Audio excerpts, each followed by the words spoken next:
for me to bring the guys behind the scene, the guys that go through the grants, and you go like, why did I get access to these grants and others didn't get it? So I want it behind the scene of the guys behind it to give you insights, on why your grants that were not accessed or you couldn't access them or your money didn't come in. You understand what I'm saying? So I want to bring out your pen and paper and just put down notes, because through this, I know that every year there's a lot of grants available for the creative industry, but how come you don't access them? You understand what I'm saying? To kick off, I'll bring in, usually I like to start stuff with opening prayers, but this is not that kind of, but I'm a Christian. So I want to bring in first Mr. Victor Mark Oyegu. We've been in talks for a long time. He's the Grand Director for Africano Theatre.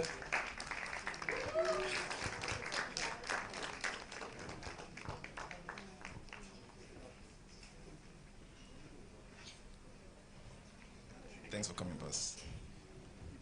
Last. And to be joining him on the panel is a very, he works with this very special organization to AFREF.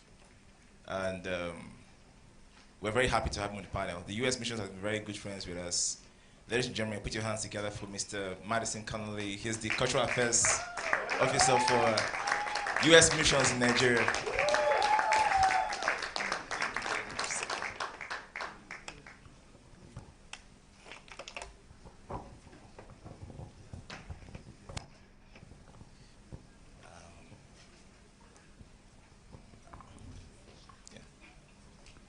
First of all, I want to thank you for honoring our invitations to be on the panel. So, like I said earlier, this is basically about creative industry grants and how you can access them easily. So, I'll first ask, why are grants available for the creative industry? I'll start with you, Mr. Victor. Okay, thank you so much, and thanks to the organizers of AFRIF. I've been on this journey engaging with AFRIF at different levels, first at the British Council, and now with Africa No Filter under Rockefeller Philanthropy. And so it's been an exciting journey, and we can see the impact of AFRIF on the film industry in general. So kudos to you all on the AFRIF team. To answer your question, I think I'll tend to look at it from the perspective of the grant givers and the grantees.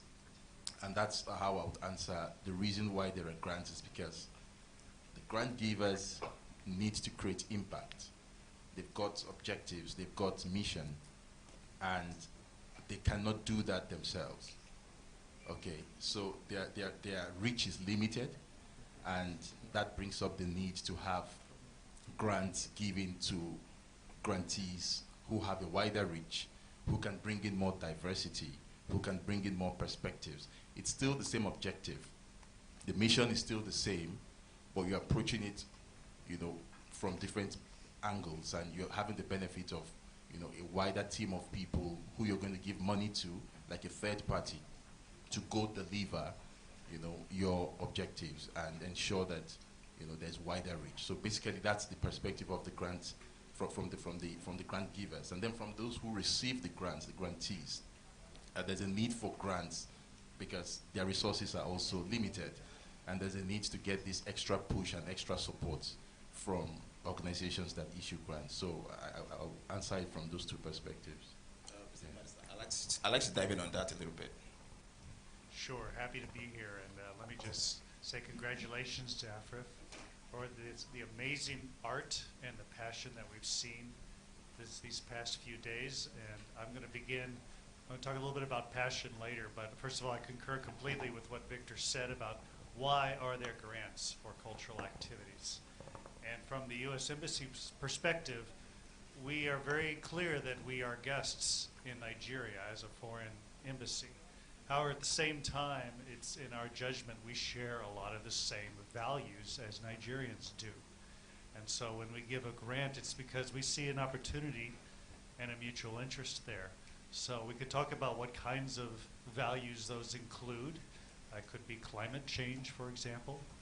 It could be the gender equality, the bouquet of issues underneath gender equality. It could be many things that as an embassy we may not be in a position to directly impact, to use your word, but with partners and implementers and artists we can have an effect that we feel is in the benefit for both Nigeria and the United States. Thank you very much. Put your hands together for them, please. So to follow up on that, I want to know what's the minimum amount of entries you get annually, proposals for grants? The U.S. mission gets hundreds, if not thousands of applications every year. We have a range of different funds. There are 4 primary ones, and I'm going to talk mainly about our public diplomacy small grants program today. But we also have an Ambassador's Fund for Cultural Preservation that's been in the news this week. And we also have an Ambassador's Self-Help Fund. That's just the U.S. Department of State. If you talk to USAID, they have the developmental assistance grants, which are in the millions of dollars, mainly for very long-term projects. So if you're talking about numbers of asks, it's a lot. And that is one of the challenges, because Nigeria is very interested in working with, Nigerians are very interested in working with the United States. So every time that I or my colleagues in the consulate issue a call for proposals, we receive hundreds and thousands of them. And it's a challenge to review them, each one of them, give them their full due, and then among those come up with the most meritorious. And that's the last point I'll end with, is that for us, requesting a grant is not like going to an ATM. Our process is a competitive one. We don't have unlimited funds, but at the same time, we're also basing our decisions on merit. When I first arrived in Nigeria a year ago, I received a wave of phone calls on my predecessor's mobile saying, "Oh, you're the new Sterling Tilley. Let me get to know you, and then you can give me a grant." And I said, "Sorry, it doesn't work like that. We have a meritorious process that involves a panel, and I am bound under my own rules and laws in the United States to follow those." So the good news for you is that you don't need to have my mobile number to get a grant. But at the same time, understand that there's a lot of interest in what's going on right now. Yeah, for me, at Africa No Filter. Before you dive into how many grants, tell us a little bit about Africa No Filter. Okay, really, Africa No Filter is a non-profit organization. Pan-African focuses the 54 countries of Africa, so the entire African continent.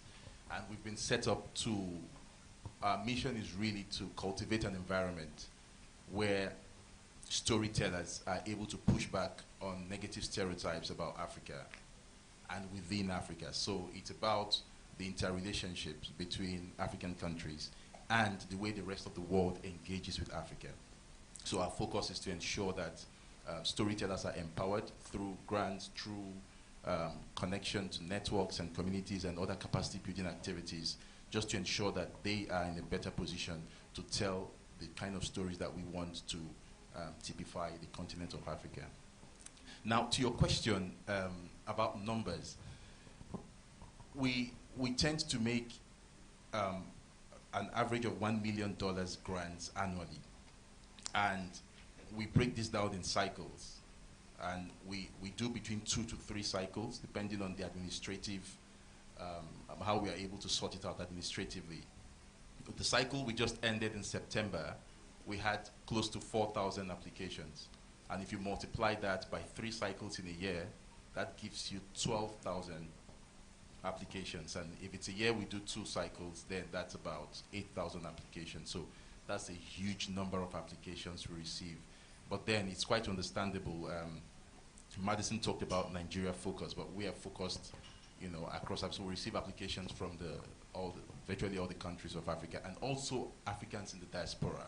So we've got a very strong African community in the UK. We've got a strong African community in the United States, and so on, the Caribbean, and so on. So we also receive from those areas as well. Okay, so before this session, I got a a lot of my creative industry folks asking me, they really want to understand why, what informs your decision to um, accept an application and reject an application. It's so there are a number of things. Personally, my experience has shown that there are three major factors, and I'm speaking as somebody who operates at the back end. Okay, we have several seminars and workshops where people talk about how to put an application together and all of, but very rarely do you find people at the back end who review these applications, come and tell you exactly what comes across when they see these applications. And my experience has shown that there are three major factors to bear in mind. One is alignment, to be able to align your projects and your activities to the mission of the agency or the institution that is given the grant. Oftentimes we find misalignment, and I've been in positions where I feel like I should just pick up my phone and call the person whose application I'm reading through to say, you had a very wonderful application, but unfortunately, it's not what we are funding at this point. We're talking about STEM education, and you're proposing something on that has to do with gender. It's beautiful, it's wonderful, it's a topical point. But unfortunately, you've probably not done the due diligence to know that that's not what we are funding. So that misalignment is one thing. Then the second thing is clarity. The technical stuff is one of the major factors that determines the success of grants. I give you a typical example. We've had grant applications where, and this is something that happens at the back end. You receive grant applications and the review team has to export it to Excel. Usually when you submit your applications, you submit it, and when the review is about to commence, there's usually a tool, perhaps a Microsoft Excel, where all of those applications will be exported to. You have people who just put their answers in one full block. So it's like a long story, and you can't really tell where to focus on. And I tell people, why don't break this into bullet points? Go very straight to the answers. Forget about all the preambles. Because the people who are reading this stuff are timing themselves. I've given you the idea of the numbers. We've got 4,000 applications to look through within a couple of weeks. And so you're probably spending about 2 minutes or 3 minutes, less than 5 minutes most times, less than 5 minutes on one application. And so you don't want to read about how you were going from Ojo Elegba to Surulere and something struck you and you got an inspiration to set up an organization, and then you set up that organization and decided to. Nobody wants to see that. Straight to the point. Very straight to the point. You've been asked, how is this money going to be utilized? And then you go on and on and on and on and on. So these are the little technical stuff, and that's clarity. I hope there might be some time to maybe unpack that a bit more. Then the third is value for money. So every organization that is investing is expecting that what will come to them as return is impact. So the organizations that are giving these grants, they want to be able to brag about it tomorrow to say that we've created impact. And the only way they can say they've created impact is by the outcomes of your project. So if you're proposing a film project that has to highlight something about gender equality, for instance, and you are spending 50,000 US dollars, okay, and somebody else is proposing something to a similar objective, but perhaps slight variations in quality, but quite negligible, and is proposing it at 30,000, the person is most likely going to get the grant, okay, because these resources, it's quite competitive. So budgeting is important. Budgeting is extremely important. You've got to put in competitive prices. You've got to put in realistic prices. So value for money, clarity, which talks about the technicalities, and of course the alignment with the mission. Those are the three major things I see that differentiates those who eventually get the grants from those who are always very close to getting it but don't eventually get it. So from what I get from that, yeah, there's a whole lot of stuff you put together, and I just want to emphasize that from the budgeting part, I've seen guys go, oh, they have $2 million available for funding, and they started for $1 million. And they forget that there's a whole lot of other people who have to assess these grants, So basic, let me, Madison, touch base on the reasons why grants are accepted or rejected. My list is very similar to Victor's, but again, I'm going to start with passion. You better care about what it is you're doing in your cultural project or your film, because it's a long process, and it's going to be a team process. There's going to be a lot of collaboration. And there are going to be times when you don't know whether or not you can carry this through. And it's that passion that's going to do that. And that comes out in your application. Why do you care about this subject, this issue, this personality that is going to be the focus of your work? And that speaks to the people who are reviewing dozens, if not hundreds, of grants. That helps us understand why you have gotten to where you are in your artistic vision. And that's the other thing that your passion will tell us about, is what is your vision for this? The second thing I'm going to identify is talent. And this was touched on briefly in yesterday's panel, the demystifying panel. I think it was Sam from Trace said, if you're some hot young musician who's going to be the next greatest whatever, but the local radio station down the street has never heard of you, what's that tell you?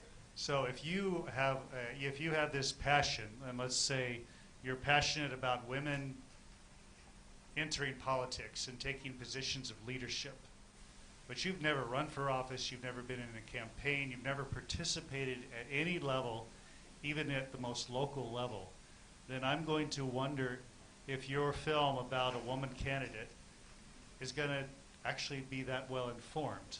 I mean, talent is a lot like leadership. It's validated by other talented people or other leaders around you. And so other people who have seen you locally would be able to say, hey, yes, this person I can assure you is the most talented, next greatest thing ever, and is going to be the leader of my state. The third thing goes to some of what Victor talked about, which is feasibility. That's a big word to say. How likely is your project to succeed? Are you going to be able to get it all the way through? If you want, a budget of $1 million, but your resources only amount to a film that costs $200,000, then I'm going to wonder, where's the feasibility in this project? And finally, I would just say the other thing, and this goes back to what Victor said, I call it return versus impact. Return is in return on investment. If you make a beautiful film and it sits on a shelf and nobody ever sees it, that's not a project that I want to fund. And we can go into how we measure return, and there are ways to do that. I mean, we at the embassy actually spend a great deal trying to figure out whether or not the funds we give out for projects have had an impact. And we do that in terms of, have people's opinions changed? For example, do more people want to see women run for office? You can measure that. There are survey instruments and other ways to do that. You can set up a booth outside the screening and interview people. And the data is what the data is, but you always go for the best possible data because you want to know what people felt after seeing your work. So I'll stop there. Thank you very much. One thing I usually do when I see grants put up, for accessing, I usually do I think people don't do enough due diligence. That's what I understand. You research and find out why these grants are put out. One thing I usually also do is I go and check all the guys that have benefited from that grant, and I look at, oh, this guy benefited, what projects they put out before getting all of that. That's a backstory to understand what this organization is interested in. What do they want to put money in? What kind of projects, what kind of passion projects do they want to get into? Another thing I want to put out is, what are the, how you have a go-to and you have a place where the organization doesn't want to go to at all? What kind of project will you not touch? Or from the onset, you just see the title and you're like, we're not interested. What kind of projects would you not even look at? Well, a project that involves MMA or kickboxing is probably not one we're going to do. A project that is actually your campaign video for office, we're probably not going to touch. Although I'd be really interested to see a self-made documentary about a candidate trying to run for office. One of my favorite films of the last few years was the was the film Fourth Republic, 2019. Yeah, there you go. That was funded in part with the MacArthur grant. So there you have woman in politics. Great example. Other things we won't touch. If you want to start a business using my grant money, I'm sorry. We won't go there. If you want to take a trip, you say, I want to take a trip to China, and the film will be about me in China. I could see the artistic, vision. Because that's an adventure video, like it's. Yeah, it could be a music video, but I might have some follow-up questions.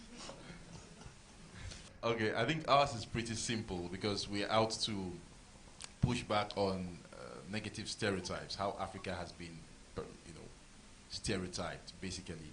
So ours is quite simple. If your project, whether it's a film project or whatever project it is, if it reinforces, it could be reinforcing negative stereotype inadvertently.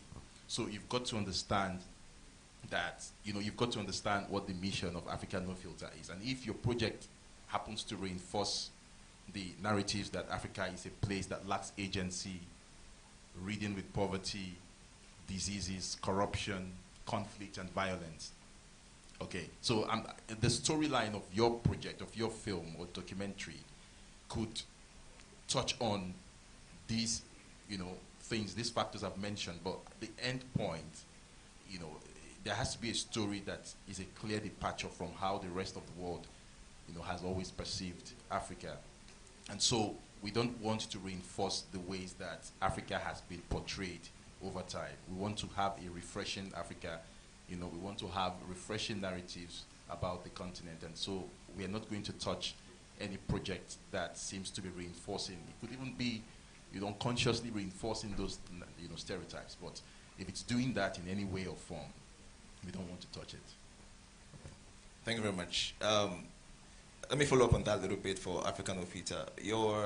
The forms for this year, I saw you requesting for Facebook links, Instagram links, YouTube links, and all of that. How important is that to the projects that you're trying to get? Yeah, it's quite important because we want to see what your community is like. We are very big on how Africa is perceived. And let me tell you something I've noticed from the back end, okay? Sometimes it's easy for people to copy and paste. And so when you've asked all those questions about how your project is going to affect, stereotypes about the continent, and it's quite easy. You can Google some stuff and, gather some information that, strikes on the message very well and, passes a very strong message to whomever is going to review those applications. But when we go through your community, and that's why we ask for those platforms, your social media platforms. When we go through that community, we tend to have a broader view of who you really are, and sometimes we can also deduce your capacity from that. We'll see your track record, we'll see those you interact with, those that are in your network, and it helps us make a better decision at the end of the day. So for someone who is proposing to fund a project for child hunger, and all she has on her page is fashion and all of that, posing, wearing different clothes every day and showing her designer clothes and bags, bathroom selfies and all of that. Would that be a negate to the project? Yes, it will, definitely. Yes, it will. It will. It will. There has to be an alignment. There has to be an alignment between. There has to be an alignment between your digital footprint, the activities you carry out online, your community, the kind of stuff you engage in. There has to be an alignment between that and what you're proposing to do, because we're talking about capacity here, and we don't know you before. We've never met you. So we have to make a judgment call when we look through your proposals. You've ticked all the boxes, you've said you do this and that, and that's fine. So when we employ some of these extra checks, what we're trying to do is we're trying to persuade ourselves I don't understand you. that you can do this. And some of the ways we persuade ourselves is to have to look through all of that. And if we see that there's a very sharp distinction between what you're proposing to do and what, you know, your perception outside and what you have represented, your identity outside, it's a bit of a red flag for us. Okay, Madison wants to touch point on that, but I can understand the small fear and all of that. But basically, if you want to sponsor a project about child hunger, and we haven't seen what you've done with your personal money in the little ways to, like, you buy designer bags worth $20,000 and you post them on Instagram. No, I'm just giving an example. Like, you buy expensive. Okay, you buy expensive cars worth $50 million, and you post them and say, "Oh, brand new car." And you have 6 cars in your garage, and then we've not seen any project you've done to empower the kid that's hungry next door, and you want a project. So it has a way of affecting both. You know, I don't mean any feminine. So I have no problem. I have no problem with fashion links. I guess I would go about this question a little different. So if your social media has a lot of fashion links, that's great. But this goes back to what I said about talent. In your application, you were showing me how you're going to carry out your project.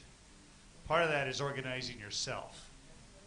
But the other aspect is going out and identifying the talent that you don't have but you need to accomplish for the project. So if you're into fashion, but you really need are people who can help you contact schools in rural areas, something that may not be in your kit. You would have the organizational ability, as my recipient of grants, to go out and find the people who know those people. This is just a way of saying you know who the stakeholders are and you know how to go and negotiate with them and bring them on board your project. So to me, it's not so much a question of, you know, whether what you do in your personal life or your social media has certain content or not certain content. It's good indicators.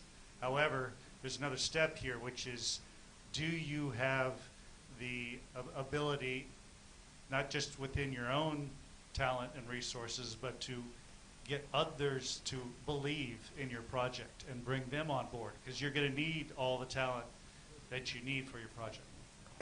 Can I add to that? Okay. Can I also add to that? Yes. Because at African No Filter, we fund institutions and we also fund individuals, but there are different caps, so the institutions can reach for a higher amount of money, much more than the individuals. So we expect that if you are proposing as an organization to do A, B, C, X, Y, Z, then your social media accounts and your platforms that you're going to submit as part of your proposal should be that of that organization, which could be totally different from your personal life. And if you decide to indulge in fashion or buying a Benz and showcasing it on Instagram or Facebook, it's really nobody's business. But if you are proposing to carry out a project under the name of an organization, then we expect that your digital platforms are, your handles is what you're going to provide as part of your application. Yeah. You want to train on that? The other thing, make a slightly different point, I do see, and there's a certain number of applicants every year who have done some research on the U.S. Embassy and our projects and our priorities. And what I see is something Victor referred to below is some cut and paste work that says, oh, the U.S. Embassy are interested in women leaders in political office. Well, I'm going to find out 3 things about women in political office and paste it all over my application. That comes across, we tend to be able to see through things like that, but I can tell you, for example, this past cycle, we at the U.S. Embassy received probably 20 small grant applications promoting STEM education for girls.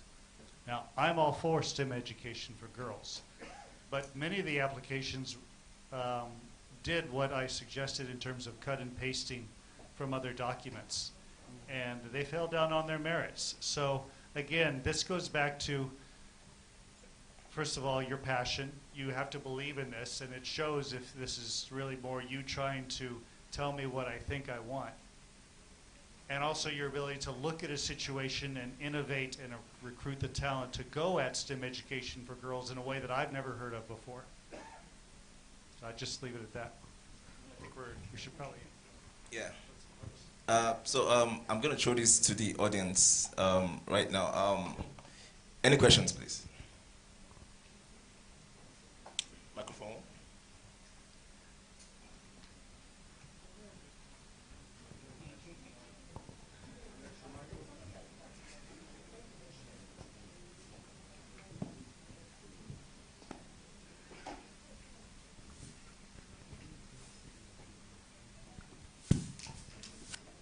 Hello, everybody. Hi, Mr. Victor. This is actually to you directly. You said something about a page having to show what you are proposing. And a lot of people, let me speak for myself. I shouldn't say a lot of people. I have actually gone out to do a lot of alms giving, and you will not see it on my page. I've been to motherless babies around Nigeria. I've given for state deforestation projects, climate change projects, and you can't find that on my page. So I don't think that having used to say that should be a criteria for your grant. I mean, it kind of touched me because I don't put such things on my page. I do not even have a page that indicates that I do so. Saying that is a criteria, it's quite hurtful for people like me who would not show off, basically. Okay, do I take that question or do I wait for a couple of other questions? Let's just take one more question then. Oh, okay. I see a hand here, There's please. someone here.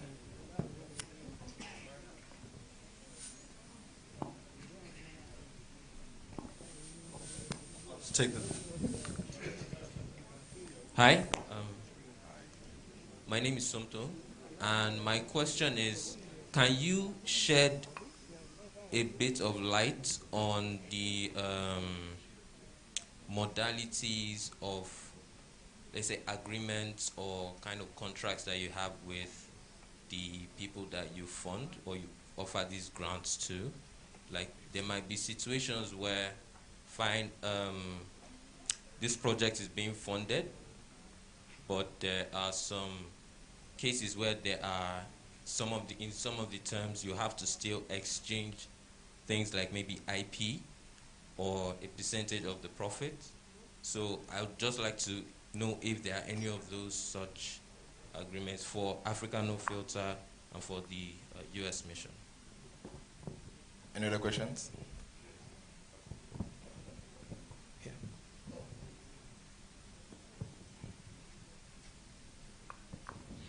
Yes, my name is Isaac Moses. I'd like to ask Victor Marco Onyebu here. So basically, before you give a grant to a project, it has to tally with what you're supporting at that point in time. So now, if the project is very dear, or the person writing the project is passionate about the project, but does not tally with what you're sponsoring, does it make it irrelevant at that point in time? Okay, so let's take these three questions first. Okay, let me start with the, my attacker. Our friend.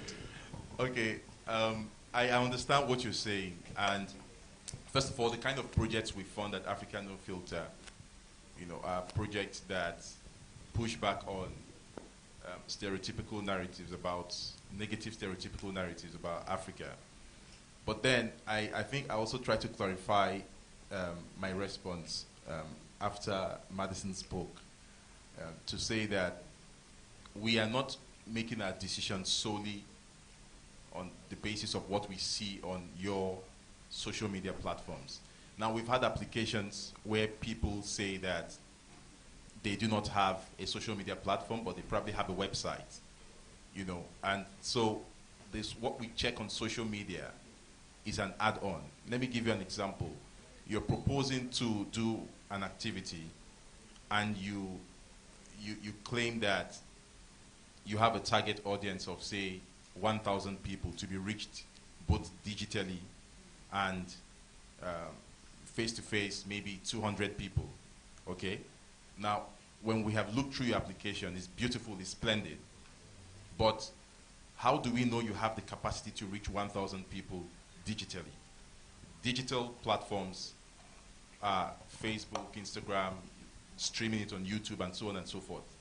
If you do not have a community, perhaps we check your Instagram and you've got 5 people. We check your Facebook, you've got 10 people.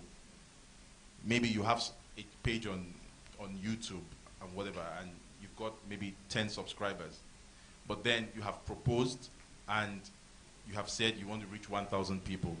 Then it's not clear to us, we're not persuaded that you have the capacity. So there are a lot of other decisions and judgments we make by virtue of looking through your pages, and not just the kind of lifestyle you indulge in. Like I said, the lifestyle thing is secondary. We expect that if you are proposing as organization ABC, you are providing the website of that organization, not just your personal Instagram handle or Facebook handle. You can indulge in any kind of lifestyle you want to indulge in, but we expect that if you're proposing as a business, as an organization, you are providing the channels of that organization. And I want you to understand the reason we have to check these things. It's to persuade ourselves that you have the capacity. So even if you're indulging in something like you talked about almsgiving and you don't want to publicize it, are you in any way advocating almsgiving? Have you had any conversation about almsgiving on your business pages? Have you had any sort of activity that points us in the direction that you're not just passionate about this, but you have the capacity to do something, even if you don't want to show the intricacies of your daily almsgiving, the details of your daily support to people? So those are the kind of things I'm talking about. Your private life is private to you, but as a business entity, requesting for a grant to support your organization. And we've got organizational support grants at Africa No Filter. So if you're proposing that you want to get an editor, you want to get a film director, and you want to pay, those are the kind of things we can also take up. But if we check your pages and there's a very huge gap between what you have claimed to be engaging in and what we are seeing on your pages, your business page, mind you, it's a bit of a contradiction. Okay, thank you very much for that. I have 2 suggestions for you. Okay. 2 for you, one for Madison, and one for you. See, as you go with the social media, you've only talked about the disparities. If we don't see this, then this. If we don't see that, then that. When you see so much, do you double the money?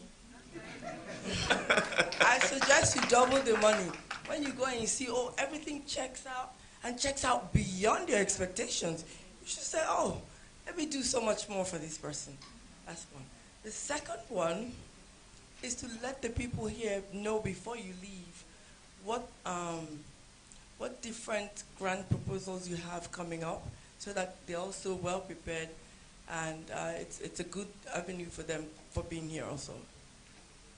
Okay, thank you. Yeah, I didn't. No, I just realized that there was also one here, another one here. The one here talked about IP. Yeah. So at Africa No Filter, the IP resides with the creative. Okay, so all you give to us, and when you check the terms of our contract, for those who might have, if anyone here has gotten a contract from Rockefeller, you would see that there's a clause on IP that says that you're only giving us permission to make use of your project for non-commercial purposes. So it could be educational promotion, it could be some sort of advocacy, it could just be for publicity sakes, but you own your IP and you're only giving us permission. And it's actually stated, the period of time is stated. So for some projects, you've got 3 months, and that 3 months, within that 3 months, most of the activities that Rockefeller uses that your output to do is basically sensitization, and some sort of advocacy and just announcements generally. This is what we're doing with these people, and these are the artworks, and blah, blah, blah. So you own your IP. For some other projects, it's 6 months, but it's hardly ever more than 6 months. It's between 3 months and 6 months. And you're only giving us, the rights to make use of it for non-commercial uses for a period of time, which is usually specified. So you own the IP and so on. The final question. The final question was on Relevance. okay, yeah. If we assess and we are not able to fund, it's relevant. You know, I gave an example when I was speaking. We might be focusing on visual art, for instance. Like we just closed the cycle, and we specify the art forms. We've got a huge number of art forms: photography, visual arts, music, film, and so on. We don't take all at once. So we usually specify in our call out that for this call out, for this cycle, we are going to focus on film, documentary, theater, TV, you know, we specify. So when you come with very wonderful applications, what we do is we tell you we're planning to do capacity building in the next cycle, and do you mind submitting your application? But if it's something that you've booked a venue, you have your dates already, and so on, the best we can do is to encourage you, you know, to perhaps approach us for your next edition. If it's a series, approach us for the next edition. But that's if you have your dates cast in stone already. But if you don't have your dates cast in stone, we encourage you to look if what you're proposing falls into the categories that we are funding for the next cycle. Yeah, we tend to leave our call-outs open for about 2 months. And we make decisions within the next 6 weeks after that. But then after the 6 weeks, then there's also another time that counts from when decision has been made to when we dispense with the administrative processes of releasing the money from the organization to hit your bank account. So there's quite a period. All that time put together. So what we have now decided to do, and this was a learning point from the last cycle, we are going to specify that we can only, if we're putting out an application, a call out, say in February, we will specify that we can only take on projects that start from June, July, down to the rest of the year. Because realistically, internally, we know that that money cannot leave our organization to you before June if you apply in a call out that is going out in, say, February or March. Because we have worked out the timelines and we know that it's not going to be possible. Thank you very much. We have a few more minutes to go, but before we end up, I'd like to talk about what projects does the U.S. mission have for the creative industry that the creatives can access in the near future? You can look around you right now. Here at AFRIF this year, we are funding 2 workshops, one on animation, one on post-production. The animation workshop is focused on younger creatives, perhaps those who are already into gaming or have an interest in animation as young film professionals. And to help lead them through these skill workshops, we recruited the Bureau of Magic in Los Angeles, the founders of that organization, to lead them through this skill session. The post-production workshop, we are working with Film Independent, an organization that was able to recruit for us talent in the area of sound in particular. And again, this is looking at how, what are the expectations when you hit the international market for post-production? A very expensive, by the way, line item in your budget. But thinking about this now means that your made in Nigeria product will go worldwide. And then in addition to that, we're looking to enable some of these young video makers and filmmakers with pilot projects towards the end of this festival. So those are the kinds of things that we are doing at AFRIF for the film industry. Oh, okay. I'd like to touch on that too, but I also wanted to know what are the hopes for young independent filmmakers who don't have organizations? Yeah, I'll start with the second question, which is the hopes for independent filmmakers who don't have organizations. We've got different grant categories and different criteria. So for those who don't have organizations, they can apply to up to between 5,000 US dollars and 20,000 US dollars. But we can't give individuals, or we don't give individuals more than 15 to 20,000. It's got to be exceptional to have 20,000. And then, but usually 15 to 20,000 is the maximum. Then is there a reason why it has a cap? Yeah, there's a reason really, because we do a lot of due diligence at the back end, and it's more difficult to do your due diligence and checks on individuals than it is for organizations. So when you have an organization, you're providing your incorporation document, you're providing your ownership structure, your governance structure, and a whole lot of things that enables us to do a background check and be sure that, for instance, our money is not going into terrorism financing, for instance. You know, so there's a whole lot of things we consider at the back end to make sure. Sorry, did I touch a? Yeah. Okay. So. Go back to bad fashion. Okay, let me go back to bad fashion. But really, we have a lot of considerations at the back end, just to be sure that, you know, we are dealing with a responsible legal entity, which is a bit more difficult to track when you're dealing with an individual. And that's why the amount of money we give to an individual, you know, has to be pegged at a certain amount. And then it's also about capacity. So when you're an individual and you know, your capacity is quite different from an organization with a full staff structure able to deliver XYZ projects. So those are some of the things. So finally, what are the projects that you have available? Like We've got grants for operational support, and this is where our organizations who are mission aligned, who do the kind of things that we want, you know, we want to fund, are able to say in our operations we have some shortfalls, deficits, and so on. We want to hire a director. We are working on a film project. We have a newspaper series, we want to hire an editor, blah, blah, blah. So operational support to support the running costs for an organization that is mission aligned. Then we've also got project support grants, and project support grants could cut across film, visual arts, music, and the different artistic expressions, different art forms. We've got capacity building grants, and this is really for organizations in the creative industry who want to help smaller organizations by building their capacities, training their staff, you know, to be able to deliver bigger projects and so on. So we've got the capacity. Then we've got convening grants. Convening grants are really about platforms that engage in dialogue sessions, debates, you know, conversations, basically. Just they have that convening power to gather industry experts and discuss issues about how film, for instance, can be used as a potent tool for telling new stories and new narratives about Africa. So these four main categories are what we are going to continue in 2022. One last. Okay, he needs to answer it and you throw that in. Sorry. I just wanted to add that we also award grants to individuals.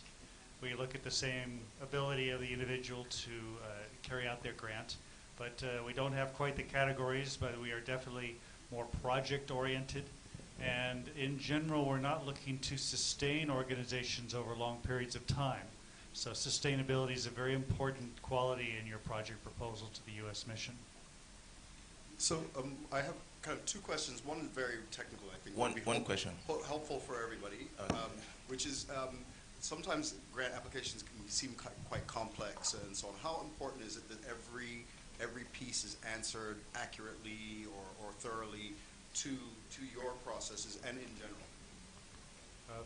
For our end, we do like to get the best possible application, but we're willing to work with the applicant to get the information correct. We understand the first time through or the second time through, you may not have the information, or you may not have understood what it is we're looking for. We're willing to work with you on that to make sure the application is judged on its merits and not whether or not a certain box got ticked.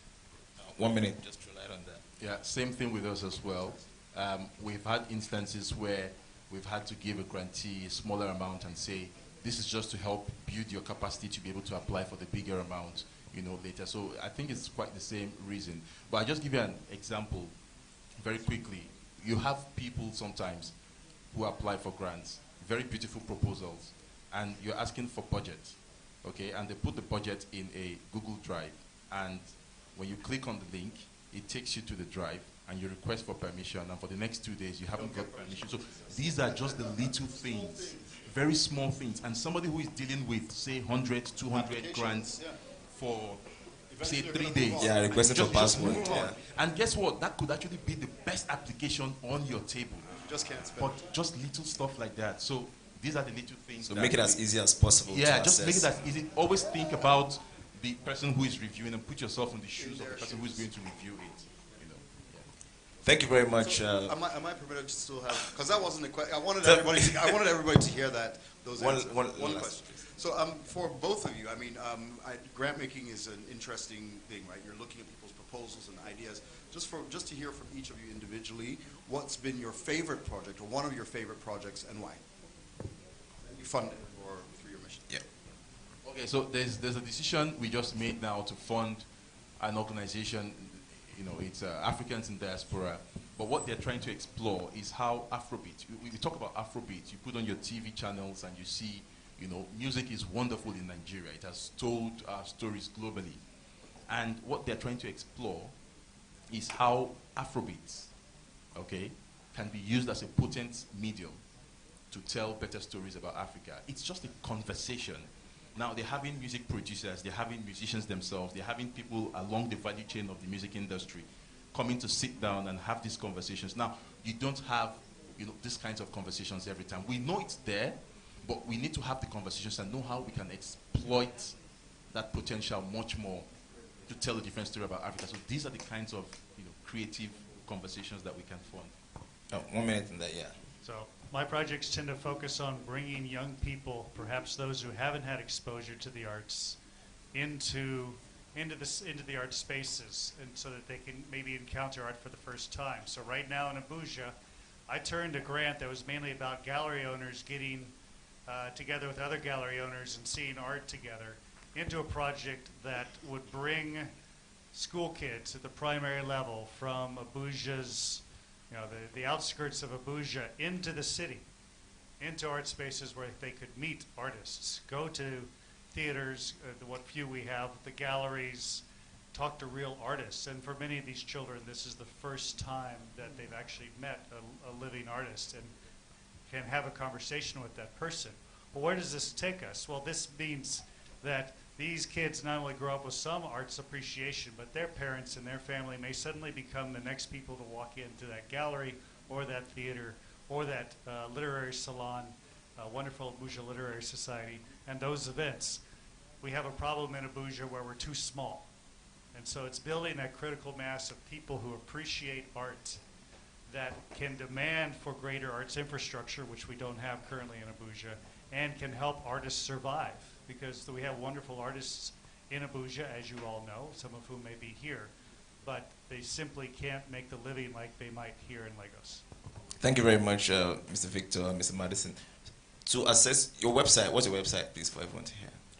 AfricaNoFilter.org. So it's www.africanofilter.org. It's across the same thing across all our social media handles as well. At Africa No Filter on Twitter, Instagram, and so on. Your website, sir? Website ng.usembassy.gov. That's where you'll see our announcements and a call for proposals, and we really welcome all of you. Are really interested in all the things we might be able to do together. Thank you very much. Put your hands together for them. So I have a list of 30 grants available for creative industry. We're going to put it up on our AFRIF social media page so that now that you know how to access grants, you now know how to approach this stuff. Thank you very much, everybody. Don't be in a hurry to leave. We have a session coming up immediately by Afrexim Bank. They're going to talk about how they want the plans they have to integrate projects they have for the creative industry in the next year. So you don't want to miss it. Coming up immediately, so you just sit back and thank you very much, Mr. Victor.